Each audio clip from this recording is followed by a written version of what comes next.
Assalamualaikum warahmatullahi wabarakatuh. Alhamdulillah Rabbil alamin, wassalatu wassalamu ala asrafil anbiya wal mursalin nabina wa maulana Muhammad sallallahu alaihi wasallam wa ala alihi wa sahbihi wa man tabi'u bihsanin ila yaumiddin, amma ba'd. Saudara kaum muslimin muslimat yang sama dirahmati dan dimuliakan Allah Subhanahu wa taala, para pemirsa, para muhsinin dermawan TV Dakwah Al-Serui yang sama berbahagia. Kalau kita mau cermati dengan baik, maka dapat kita simpulkan bahwa segala aktivitas yang kita lakukan di alam permukaan buminya Allah semua disorot oleh Allah Subhanahu wa taala. Jangan kita salah berpikir bahwa sesungguhnya Allah Subhanahu wa taala mempunyai kamera yang lebih canggih dibandingkan dengan kamera produksi manusia yang ada di permukaan bumi ini. Ya, sebab apapun yang kita lakukan, apapun yang kita kerjakan pasti disorot, dan insya Allah di hari kemudian akan diputar kembali bagaimana keadaan kita sejak kita ada di kandungan, kemudian dilahirkan sampai kita dikembalikan kepada Allah Subhanahu wa taala. Maka jangan pernah kita merasa bahwa kita tidak diawasi oleh Allah Subhanahu wa taala. Kemanapun kita pergi, rakib atid mendampingi diri kita. Kedua malaikat ini mempunyai tugas mencatat amal baik dan amal buruk bagi seorang hamba di mana saja dia berada. Ya, barangkali mungkin di mata manusia orang tersebut baik, tetapi di belakang dia adalah orang-orang yang sangat dimurkai dan dibenci oleh Allah Subhanahu wa taala oleh karena keburukan yang dia lakukan. Ketahuilah bahwa sesungguhnya Allah Subhanahu wa taala mengingatkan kita, "Famay ya'mal mithqala dzarratin khairan yara wa may ya'mal mithqala dzarratin syarran yara."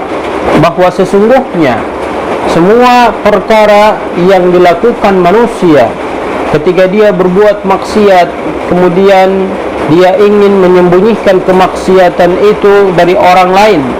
Mungkin orang lain tidak tahu bahwa dia melakukan kemaksiatan, tapi pantauan kamera Allah tetap akan tertuju kepada yang bersangkutan, walaupun sampai dia membuat pintu sebanyak 12 bahkan lebih daripada 12 pintu itu untuk menutup aib yang dia lakukan. Suklit Allah, kameranya Allah lebih canggih dibandingkan dengan rahasia yang dia ingin sembunyikan daripada manusia. Maka boleh jadi manusia tidak tahu, tetapi Allah Subhanahu wa taala mengetahui apa yang dilakukan dan diperbuat oleh setiap hamba-hambanya. Maka hadirin jemaah dirahmati dan dimuliakan Allah Subhanahu wa taala, mari terus kita membenahi diri kita untuk mengedepankan hal-hal yang sifatnya positif, hal-hal yang mengantarkan diri kita untuk dekat kepada Allah Subhanahu wa taala.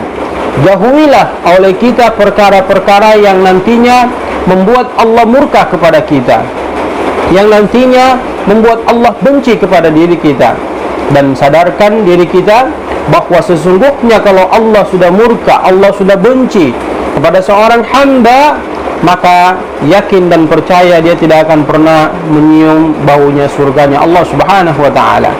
Olehnya itu hadirin jemaah dirahmati dan dimuliakan Allah Subhanahu wa taala, mumpung masih ada kesempatan Allah berikan kepada kita untuk mengevaluasi diri kita, menintrospeksikan diri kita, memunasabahkan diri kita. Sudah sejauh mana kita semasa hidup yang Allah berikan kepada kita ini memperbanyak melakukan amal-amal kebaikan.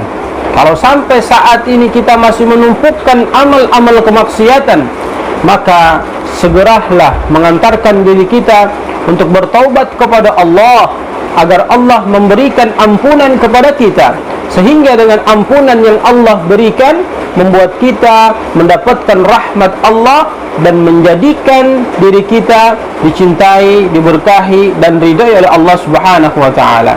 Maka konsep dicintai, diridhai dan diberkahi oleh Allah Subhanahu wa taala ini akan mengantarkan kita menuju ke tempat yang penuh dengan kebahagiaan, yaitu surganya Allah Subhanahu wa taala, di mana ini semua manusia mempunyai cita-cita tersebut, ingin masuk ke dalam surganya Allah. Untuk apa? Bertemu dengan Allah, bertemu dengan Nabi sallallahu alaihi wasallam.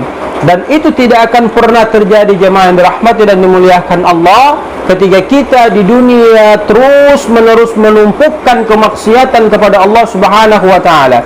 Ketika kita di dunia terus menerus melakukan kejahatan yang dilarang oleh Allah Subhanahu wa taala. Ketika kita terus menerus di dunia meninggalkan kebaikan yang diperintahkan Allah untuk kita kerjakan. Olehnya itu jemaah yang sama dirahmati dan dimuliakan Allah Subhanahu wa taala, sebelum ajal datang menjemput diri kita, marilah kita insaf, marilah kita bertaubat, taubat yang sesungguh-sungguhnya, meminta ampun kepada Allah, kemudian tidak mengulangi lagi perbuatan-perbuatan dosa yang sudah kita lakukan, sehingga dengan konsep kesederhanaan tersebut membuat kita menjadi bahagia tatkala kita kembali menghadap Allah Subhanahu wa taala.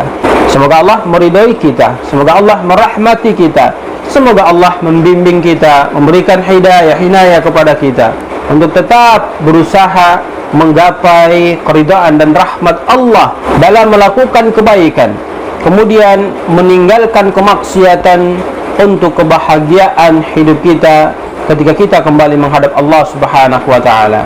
Mudah-mudahan hal yang demikian ini bisa membuka pemikiran kita untuk mengantarkan kedewasaan pemikiran kepada diri kita, bahwa sesungguhnya aktivitas yang kita lakukan ternyata dipantau oleh Allah Subhanahu wa taala, dan Allah akan memperlihatkan semua aktivitas kita. Maka berhati-hatilah dalam melakukan kegiatan dengan kontrak hidup yang Allah berikan kepada diri kita. Subhanakallahumma wa bihamdika asyhadu an la ilaha illa anta astaghfiruka wa atubu ilaik. Billahi taufiq wal hidayah. Assalamualaikum warahmatullahi wabarakatuh.